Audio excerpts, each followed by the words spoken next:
Morbi city એ division police station ખાતે નવલખી ફાટક પાસે આવેલ સિલ્વર પાર્ક સોસાયટી છે, ત્યાં આગળ ઝૂંપડામાં એક અમારા ખૂનનો બનાવ બનવા પામેલ છે.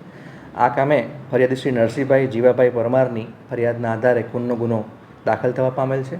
જે કામે હકીકત એવી છે કે આ કામના જે ફરિયાદી છે એમના મોટા ભાઈ તથા એમના ભત્રીજા, જેમના સંબંધીની દીકરીને આ કામનો આરોપી શંકર ઉર્ફે ચકુ ભગાડી ગયેલ હોય, જે કામે સમાધાનની વાતચીત માટે આ કામના આરોપીઓ ફરિયાદીના મોટાભાઈ તથા એના ભત્રીજા ઉપર દબાણ કરતા હોય, જે સમાધાનની વાતચીત કરવા આ લોકો ભેગા થયેલ હતા. દરમિયાન ઝઘડો બોલાચાલી થયેલ અને આ કામના આરોપીઓએ ભેગા મળી એકસમ કરી અને આ કામના ફરિયાદીના મોટાભાઈ તથા એના ભત્રીજા ઉપર લાકડી, છરી તથા ધારિયા વડે જીવલેણ હુમલો કરેલ, જેમાં આ કામના ફરિયાદીના ભત્રીજા રમેશભાઈ ગબાભાઈ નાઓ મરણ પામેલ છે, તેમજ તેમના મોટાભાઈ ગબાભાઈ નાઓને નાની મોટી ગંભીર ઇજાઓ થયેલ છે, જે હાલ સારવાર હેઠળ દાખલ છે.